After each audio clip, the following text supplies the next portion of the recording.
Hey, Tubers. Bart coming at you. Happy Tuesday. Kids are out of school for local voting, or state voting, I guess. So I took the day off, and they're all outside running around, so I got a couple minutes. Overdue mail day as always. I tried to do this, I think, a week ago, and got a phone call right in the middle of it and didn't get no time back, and here I am, first opportunity, so that's how life goes, right? We'll go with the raw ones first. Got a cool baseball here from last year's Topps 2025, but a mimic of the 1964 Topps stand-ups. That's the James Wood, and it's a rookie. Pretty sweet there.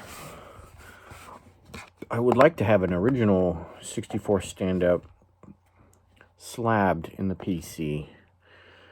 But for the last couple years, every time it pops into my head, hey, I want one of those represented, the set represented. I don't know which player to get.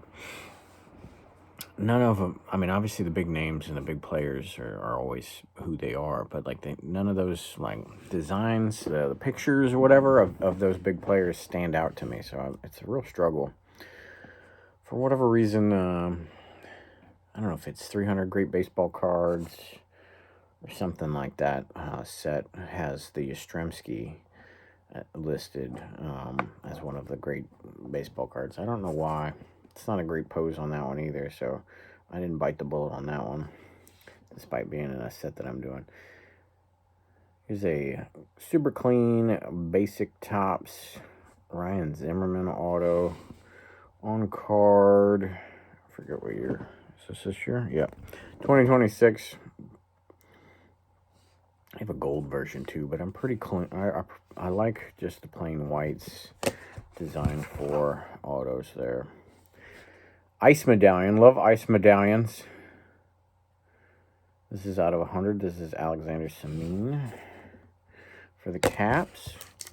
One more raw, but a big one here. Got this, had to go through authentication. The Panini Hall of Fame. They shotgunned out a massive chunk of them. If you've seen my last couple mail days, I picked up some of these. This is the third Montana 49ers uniform. Different pose each time. I think I need a third Steve Young, and that'll be all the Niners. I haven't seen another Rice, so as far as I'm aware, there's only one Rice in this set, and it's from the original 2013. But like this set, how it, since 2013, they've all looked the same. Obviously, this is the last year. So pretty cool. I've gotten some Ricky Jacksons and Larry Allens to round out that set, which is pretty neat. But unfortunately, never got a Patrick Willis, a Bryant Young. We'll never get a Frank Gore. But still a great set, and a lot of cool Niners in that one. My first Brock Purdy Uno de Uno with this pose and everything. I had sent in the teal out of 35, which had a cool fireworks explosions look to it in the background, but it only got a 9, and so I moved it. But here is the 101 version, and it is a PSA 10. That's I believe an NFC Championship scream there, celebration. And I can't really do the shine justice here, but the Uno de Uno and a PSA 10. So now I got a 101 of the Purdy in the PC, which is sweet. And then let's see, we got a little smorgasbord of different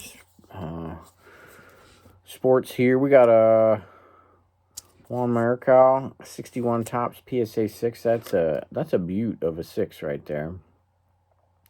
That goes to the post-war Hall of Fame rookie set, which every time I look at that set, I'm proud of how much I've collected towards baseball and how long I've gone down that path. And yet, I'm still 101st in that registry set, which is just wild. Because I've got some great cards and just, but I like that part of it too. The big game guys that are baseball collectors and stuff like that are still You know, I think Mike Moynihan is like number 70. Ray from Philly is 86 or 89 in that one. Those back pages is like 90 something or whatever. So all the guys you know as collectors are, you know, that's how difficult that set is, which is pretty neat. And I love chipping away at it. But we'll never finish it because there's a couple of crazy ones in there too, for sure. But check this out. 1950 Bowman Slinging Sammy Ball. Look at that helmet. That thing is awesome. I've always loved this card. Been on the lookout for actual picking one up in a slab version probably a year and a half or so.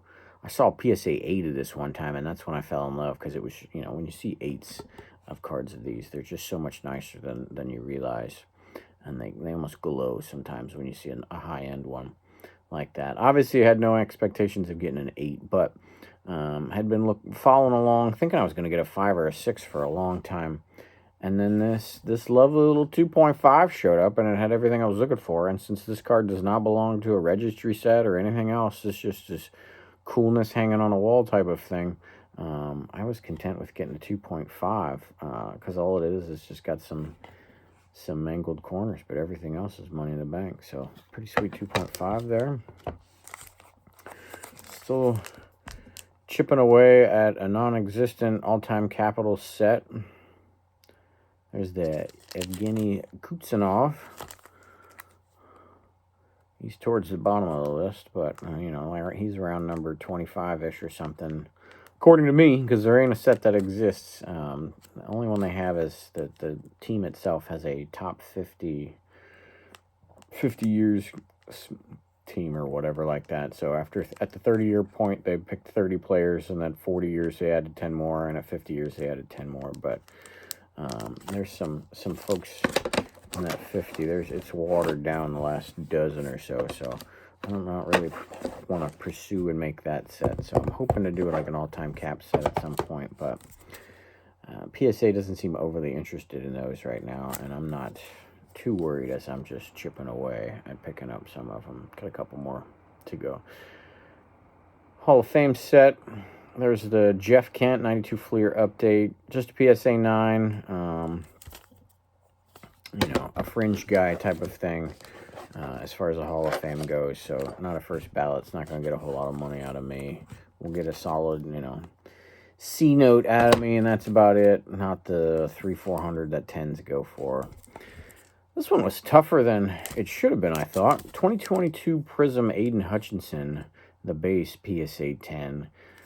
If he stays healthy, and, you know, he's already fought some injuries, but come back with a vengeance. But if he can, you know, not lose too many seasons for that, he is on a very significant path statistically and all of those things. But it took much longer than you would think. Good 6-7 months at least for just the base 10. There was a Chronicles Black kept showing up in versions, but the base 10 took forever. Not super expensive, but a worthy pickup if you do any type of prospecting. Here's the Carlos Beltran with Juan Lebron pictured, just PSA 9. Nothing crazy. You know, could have gotten that in a 10 for a song a couple years ago, but waited till he made it. But getting those 9s, you know, every once in a while I'm like, all right, well, who do I want to get now so that I don't have to get a 9 later when the prices go up crazy? So I picked up the Freddie Freeman PSA 10 from Topps. He's on track. He's got the awards and the accolades. He's gonna have to put some statistical numbers up. A couple more years, be a first ballot guy, but he is up there, so he ain't gonna wait long even now. But he's still, you know, low 2,000 hits and stuff like that. But he hits for average, which is one of them last folks to do that, and you know, World Series MVPs plus the All-Star and stuff like that. So that's a future Hall of Famer for sure. So I picked that up as well. So that's what I got for you. I am sorting some cards, so happy to get this video shot, and then I can put them away. I am T-minus, I want to say 70 days from moving. So that drives some of the sorting. If you get a random Tuesday off and you're moving in about 2 or so months, you take some time to sort stuff out. I hope to send 2 more consignments before I leave. Should be so much farther on that, but I'm slow to get down here. But still buying, so I gotta keep consigning because I'm still trying to get those pillars of the PC type of pieces. There's just so damn many of them across 4 sports. I got a big one 2 days ago. Some of those prices are skyrocketing, and it's driving me to make purchases, to prioritize purchases based on which ones I think I will get left behind if I don't buy now. The same thing happened mid last year when I got that Jackie Robinson 2.5 from 49 Bowman. Thank goodness I got that. They're going for $2,000 to $3,000 more in that same grade now. And a lot of other cards are doing those. So those flagship, cards of the hobby are doing super strong. So if you got them, well done. If not, keep an eye on them and keep trying to chip away at those needs. But that's what I got for you. Until next time, later.